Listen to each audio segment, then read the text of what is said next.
Bismillahirrahmanirrahim. Dari Sayyidina Abu Hurairah radhiyallahu anhu, ia mengatakan baginda Rasulullah SAW bersabda, artinya kurang lebihnya, apabila umatku sudah mengagungkan dunia, maka akan dicabut dari hati mereka kehebatan Islam. Apabila mereka meninggalkan amal ma'ruf nahi mungkar, maka mereka akan terhalang dari keberkahan wahyu. Apabila umatku saling mencaci, maka jatuhlah mereka dari pandangan Allah. Hadis riwayat Hakim Tirmizi dari kitab Durrul Mansur. Banyak orang yang berusaha agar umat Islam dan agama Islam menjadi jaya, tetapi usaha mereka ternyata menuju ke arah kemerosotan. Jika kita meyakini bahwa baginda Rasulullah SAW adalah seorang utusan Allah SWT dan ajarannya benar, mengapa semua yang dijelaskan oleh beliau sebagai penyebab penyakit justru kita anggap sebagai obat penyembuh? Baginda Nabi SAW bersabda, yang artinya kurang lebihnya, tidak sempurna iman seseorang di antara kamu sehingga keinginannya mengikuti agama yang kubawa. Sayangnya kita malah menganggap ajaran agama sebagai penghalang kemajuan kita. Allah SWT berfirman, A'udzubillahi minasyaitonir rajim, man kana yuridu kharsal akhirati nasid lahu fi kharsi wa man kana yuridu kharsad dunya nu'ti minna wa ma lahu fil akhirati min nasib. Barangan akhirat kami akan menambah keuntungan itu baginya, dan barang siapa menginginkan keuntungan dunia, maka kami akan memberikan sedikit kepadanya keuntungan dunia dan tidak ada baginya bagian di akhirat. Quran Surah Asy-Syura ayat 20. Sebuah hadis menyatakan seorang muslim yang menumpukan hasratnya pada akhirat, maka Allah SWT akan memasukkan rasa kaya ke dalam hatinya, dan dunia dengan penuh kehinaan akan datang kepadanya. Barang siapa menjadikan dunia sebagai tumpuan hasratnya, maka ia akan diliputi kesusahan dan bencana, dan ia tidak akan menerima melebihi apa yang sudah ditakdirkan Allah SWT kepadanya.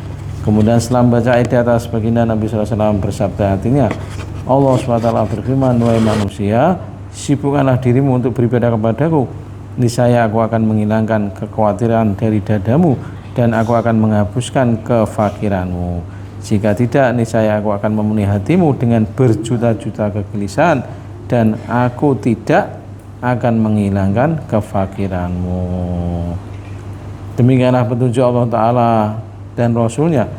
Namun disayangkan kita menganggap bahwa penyebab keterbelakangan umat Islam adalah karena jalan untuk kemajuan yang kita tempuh telah dirintangi oleh para ulama. Hendaknya kita berkata dengan jujur, seandainya para ulama itu orang yang utama, tentu kemajuan kita pun akan menggembirakan mereka, sebab kita menyangka bahwa rezeki mereka berasal dari kita. Berarti semakin luas dan terbuka dunianya kita, maka semakin banyak yang mereka dapatkan. Nah, bila demikian keadaannya dan mereka masih menentang kita, tentu ada sebab lain yang memaksa mereka berbuat seperti itu, sehingga mereka mengorbankan keuntungan mereka sendiri dengan merusak hubungan dengan para dermawan seperti kita, sehingga seakan-akan mereka telah merusak dunia mereka sendiri. Paham ya, insya Allah ya? Saudara-saudaraku, pikirkanlah, jika para ulama atau ustadz itu mengatakan sesuatu berdasarkan Al-Quran, apakah pantas kita menolaknya? Andaikan kita menolaknya, kita hanya dikatakan sebagai orang yang tidak berakal, bahkan kita telah jauh dari sifat keislaman yang sebenarnya. Para ulama ini, selama apapun mereka, selama mereka menyampaikan hukum-hukum Allah SWT dan hadis-hadis baginda Rasulullah SAW, kita wajib mendengarkan dan mengamalkan nasihat-nasihat mereka. Sebodoh-bodoh orang, ia tidak akan mengatakan bahwa undang-undang pemerintah tidak penting untuk ditaati hanya karena undang-undang tersebut disampaikan oleh tukang sapu jalan. Hendaknya kita tidak mengatakan bahwa ulama yang mengabdikan dirinya dalam urusan-urusan penyebaran agama itu untuk bertujuan untuk mencari keuntungan dunia. Dalam pikiran saya, ulama yang sesungguhnya sangat jarang meminta untuk dirinya sendiri. Bahkan jika ia semakin sibuk beribadah, maka pasti semakin berkurang perhatiannya terhadap dunia, walaupun terkadang ia juga bersedia menerima hadiah.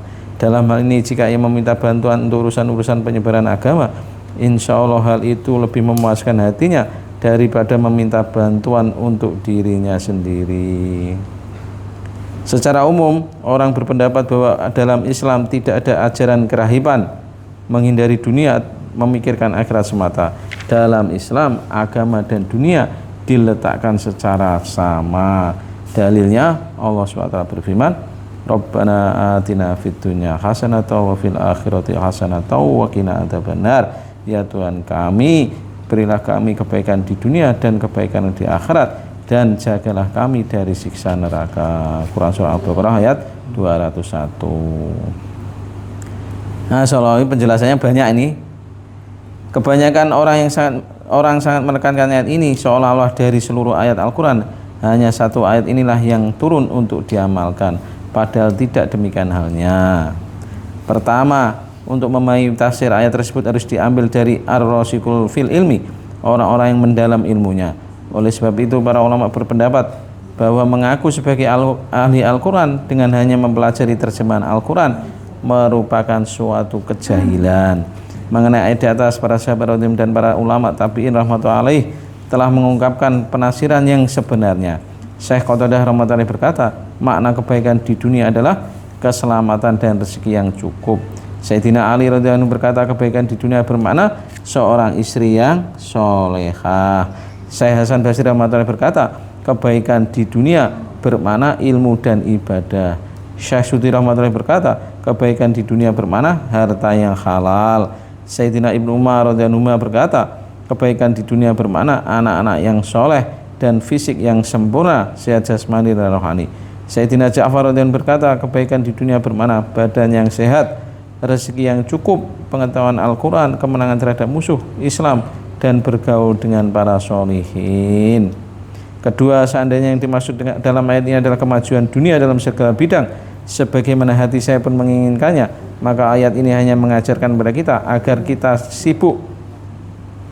Maka ayat ini hanya mengajarkan kepada kita agar kita sibuk berdoa kepada Allah Ta'ala, bukan mengajarkan kepada kita agar kita sibuk dan tenggelam mencari dunia. Sehingga berdoa untuk memperbaiki tali sandal yang putus pun juga termasuk ajaran agama yang terkandung dalam ayat di atas. Ketiga, siapakah yang melarang untuk mendapatkan dunia? Baik, raihlah dunia dengan penuh semangat. Kita semua sama sekali tidak menghendaki untuk meninggalkan dunia yang memang dianggap sebagai keberuntungan dan harus dicari.